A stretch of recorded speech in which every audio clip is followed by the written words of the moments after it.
A gentle sea and another lovely island looming, Cape Breton, province of Nova Scotia. The economic heart of this island lies buried deep in the earth, for Cape Breton lives on coal.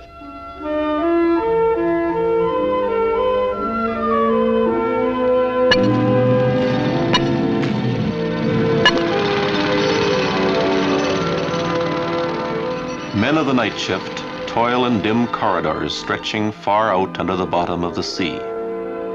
On the surface, the foundries, melding coke and limestone and iron, pouring good Atlantic steel into molds, and acrid smoke into the summer sky.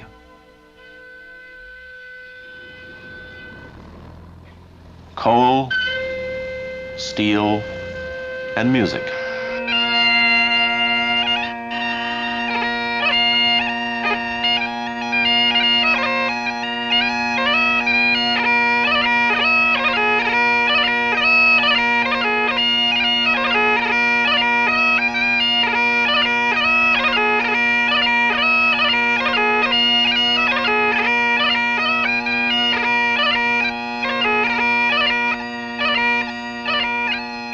You can still hear the soft lilt of the Gaelic spoken here, for most of its people came originally from the Highlands of Scotland. And the Trans-Canada Highway here leads through a landscape of hill and forest and loch, much like that of their ancestral island home.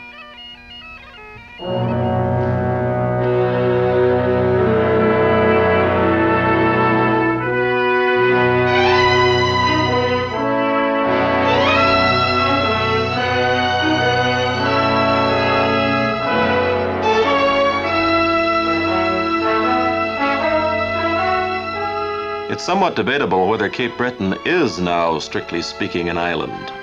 The Strait of Canso, 1 mile wide, used to divide Cape Breton from the mainland of Nova Scotia.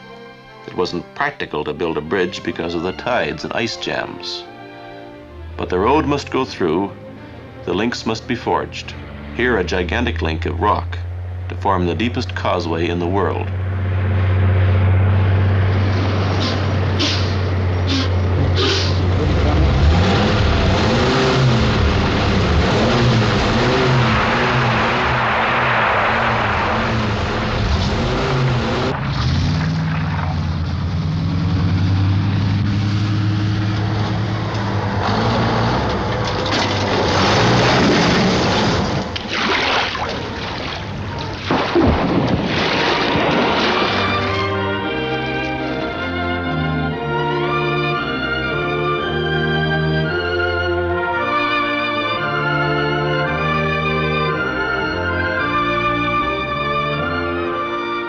Ahead, the mainland, a quiet province of farm, forest, fishing ports, orchards, growing cities and industry, and always the sea. Halifax, the capital, is one of the great harbor cities of the world.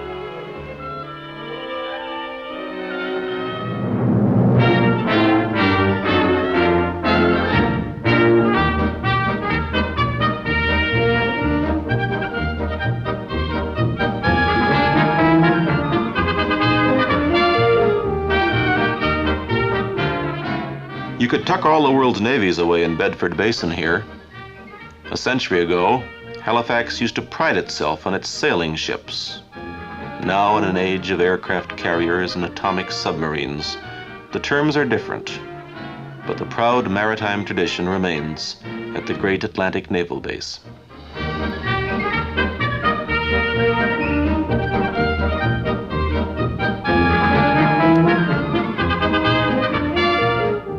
If you were to ask these Canadians where their grandparents were born, you'd get a lot of answers. Poland, Scotland, Italy, England, Ontario.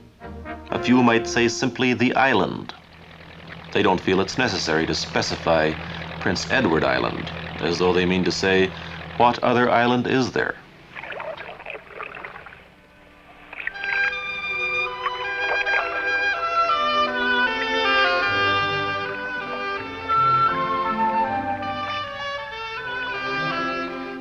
It's a small province, a little over 100,000 people, but more densely populated than any other.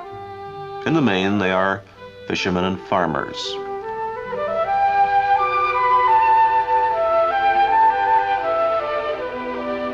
It's odd now to think that this proud little island refused for 5 years to enter Confederation, especially since it was here in the capital, Charlottetown, that a crucial conference was held in 1864. It led to the joining of the separate provinces into a new nation, Canada. The islanders shrewdly kept out of it until they were guaranteed financial support for their railroad. Today, there's another link binding the island to the nation, the Trans-Canada Highway.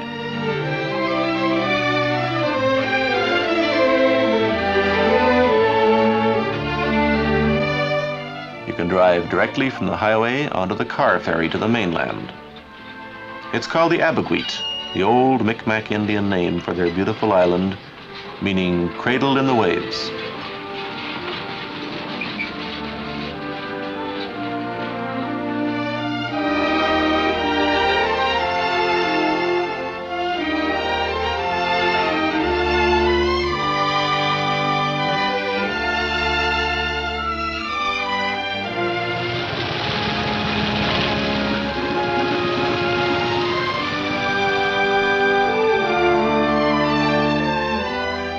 "18 times a day, in summer, the Abegweit churns the 9 miles over the Northumberland Strait to the last of the Atlantic Sea provinces. You can even watch the sea moving in on New Brunswick every day.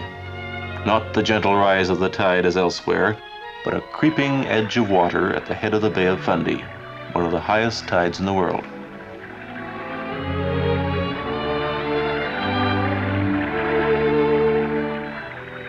There's talk of harnessing this tide as a source of power, but inland in the meantime, New Brunswick is going ahead with more familiar-looking power developments.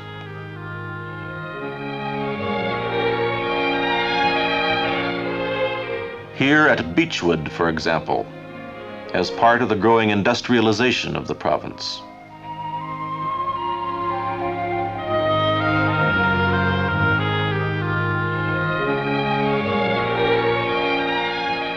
And up on the St. John River, the Tobique Dam, the spanking new in a province that jealously preserves the old, like this covered bridge at Heartland, longest anywhere.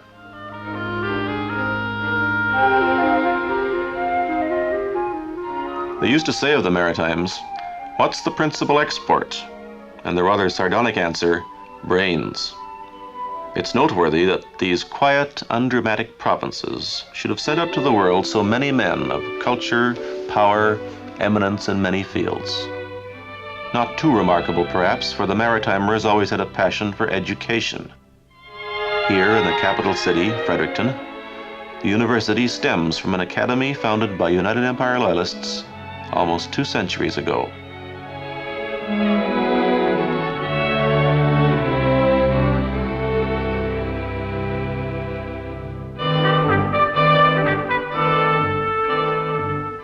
But it isn't really the cities that draw the visitor to New Brunswick.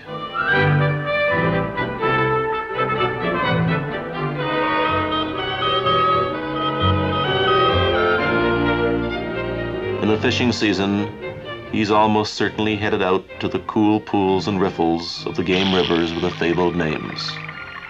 The Miramichi, the Restigouche, the Dungarvan, the Cairns.